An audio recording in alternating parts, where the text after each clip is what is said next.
Esse diventano regine dei rispettivi giudicati, ma segneranno con il loro governo un momento di particolare crisi e di declino dei loro regni. Tema: le donne protagoniste del Medioevo sardo e le sue tappe dal teatro civico Gavino Ballero di Alghero al Castello dei Doria a Castelsardo, passando per Bosa ed i suoi importanti progetti di valorizzazione del territorio sulle rive del Temo. La rassegna Itinerari letterari e storici dell'identità sarda ha festeggiato la nona edizione promossa dall'Associazione Culturale La Casa Rosa nel Nord Sardegna. Bene, Amalasuntha vuole l'incontro tra i nobili, diciamo i legulei, i latini che sapevano di legge e il suo popolo che invece era il popolo guerriero che va vinto. È un progetto sostenuto dall'assessorato al turismo, al commercio e all'artigianato della Regione Autonoma della Sardegna, con il patrocinio di diverse associazioni ma anche di enti pubblici. Oggi ad Alghero abbiamo il supporto e il sostegno dell'amministrazione comunale e domani saremo a Bosa e a Castelsardo.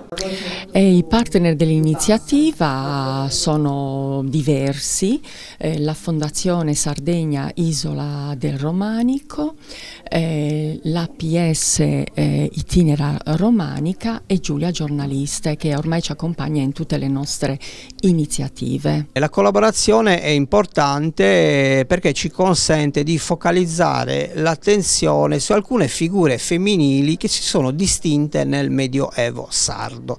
In particolare pensiamo a personaggi come Sardigna della Con, che viene citata in un'epigrafe della chiesa di San Pietro di Zuri.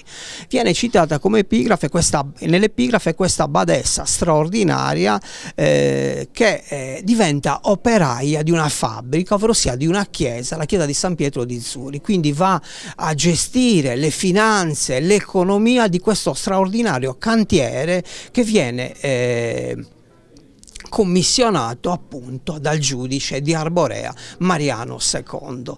Lei sta a fianco a questa figura importante di potere, ma sostanzialmente ha un ruolo nodale, quello di raccogliere i fondi per costruire la fabbrica e controllarne la gestione.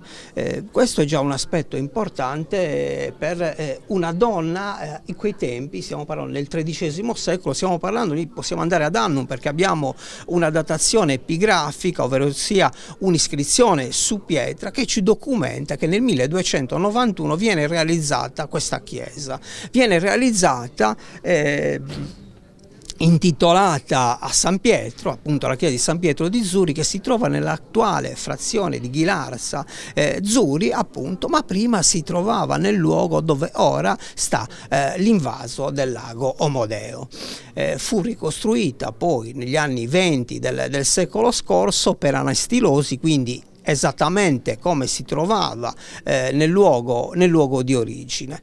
Questo edificio importante per il Medioevo sardo viene presumibilmente non commissionato, ma ha un ruolo importante, molto importante, la badessa, che probabilmente è una vedova che si fa monaca, appartenente alla cerchia giudicale, una vedova che si fa monaca, diventa badessa e appunto ha questo ruolo nodale per la costruzione di uno dei più importanti edifici medievali, chiese romaniche del Medioevo sardo.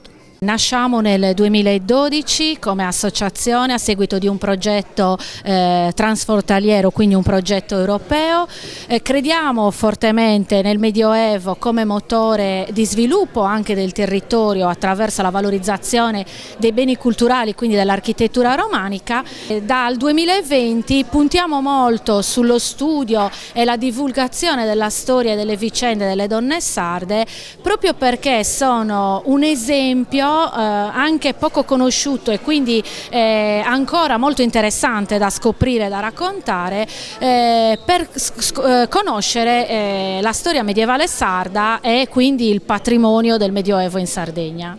quello sulle chiese romaniche, porta a essere un attrattore di nuovi canali di turismo culturale, e chiaramente parlare di donne protagoniste di questo periodo storico è stato fondamentale per avviare quella fase di promozione e di valorizzazione che ha portato la conoscenza diffusa in tutto il territorio sardo del grande valore di questo patrimonio che custodiamo, che però mai nessuno aveva pensato di tradurlo in un forte attrattore economico e sociale per le nostre comunità.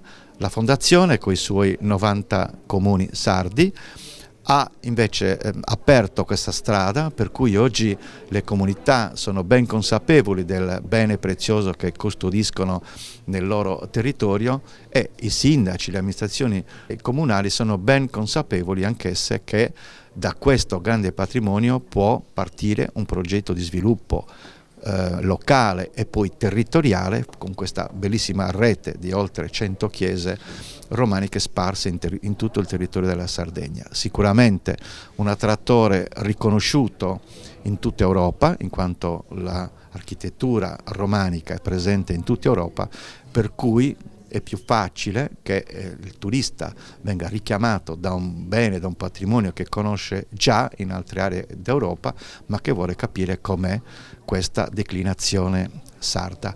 Quindi a questo si legano poi progetti di sviluppo locale legati all'agroalimentare di qualità tipico dei territori, all'artigianato tipico dei territori, tutto sotto il segno di un grande medioevo sardo che finalmente sta ricevendo gli onori che merita.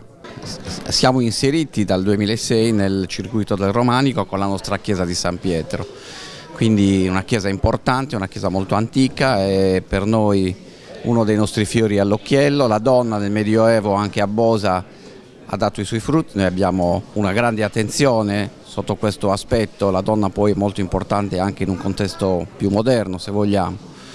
Dal punto di vista culturale noi abbiamo da poco approvato un progetto per la realizzazione di una fondazione dei beni culturali, la quale dovrà gestire tutto il nostro patrimonio culturale, e quindi diciamo che se adesso abbiamo già fatto qualcosa, con la nuova fondazione saremo in grado assolutamente di avere un motore ancora più potente per lo sviluppo dal punto di vista culturale.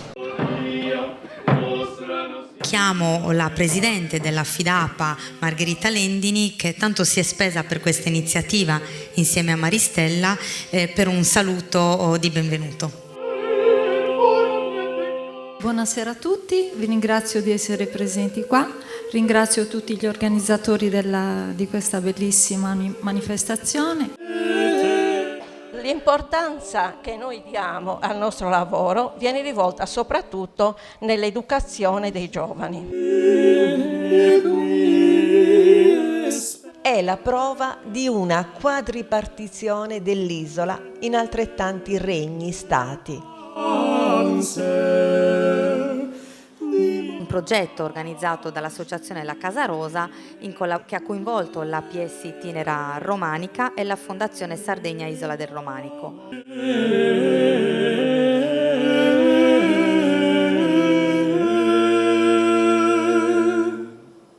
Grazie.